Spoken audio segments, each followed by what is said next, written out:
Okay, in terms of, I'm going to, this is the project for the third part, the privacy considerations. So this is already something that we are going to implement as a continuation of the project before. We are going to talk about a real project.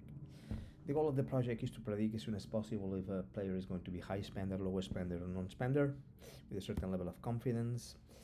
Um, we are going to use an agile process using design thinking, observing, defining, iterating, prototyping, and testing, and just repeating that loop based on the results. And we are going to talk with experts. Analytics has been managing this project for a long time, and they will have insights about what features can be more important, what are not that important, if there's any kind of information that we should consider when developing the model. We will focus on US, we will use AutoML, and we'll run the model to evaluate with test data, the accuracy of the model, and of course, if the tests are correct, are successful, and then we will do an A/B test, and if the A/B test is successful, we'll develop it to production. In terms of UX considerations, we don't need to do anything because the current user experience supports EI. In the end, it's a pop-up, it's a model in which we show an offer, and that the content of the offer is going to change based on on if they are non-spenders or spenders. Maybe the offer is what was going to change, but we need to design it. In terms of privacy considerations, we are already users are not identified. We have only UIDs, which are it makes impossible to correlate with who is the person behind of the age or etc. We comply currently with the CCPA and GDPR, and we have already informing all players about the privacy, they can the consent, and all these type of things. And we have, of course, security measures in place. Uh, so we implement all this. So we implement CCPA, so the right to know, right to delete, right to output, and non-discrimination, as you will see later. And the same with the GDPR. We comply perfectly with that.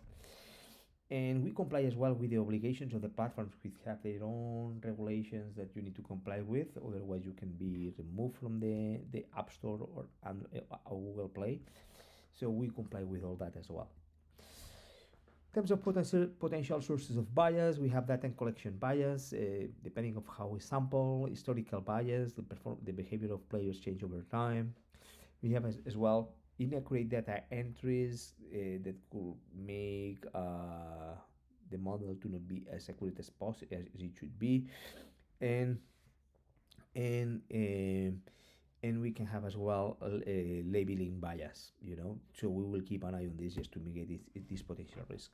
Of course, we can have algorithmic bias and social cultural bias. uh, One clear example is that we know that the behavior of players is different in United States and other countries. To some extent, this is why we want to focus in just United States to be sure that the model works well in that country. And we will run testing, and we will get support of analytics and other experts just to check that is working well. In terms of fairness and accountability and transparency, we will.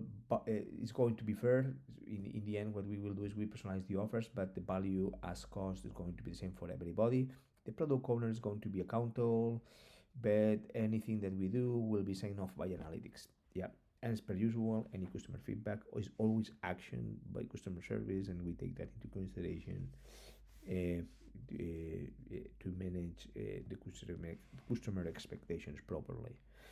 In terms of transparency, we have already in the web page how we process the data, why it's used for, and all these things. Nothing is going to change because we already have that information is enough for this project as well. Here is a clear example of how we are managing that in a game. We can see the privacy policy, the managed consent, and as well different ways of how they can contact us if they have any complaint or want anything else. This is the web page in which we have the privacy, the terms of use, and other questions, and contact us.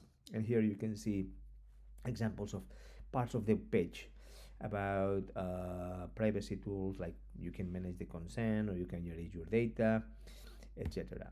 So you can see here the privacy, part of the privacy we have, and as well all the sections we cover, like children's privacy, how we collect data, if it's sensitive and things. Everything is already there. Yeah, we just put these examples because we are going to use them. Thank you.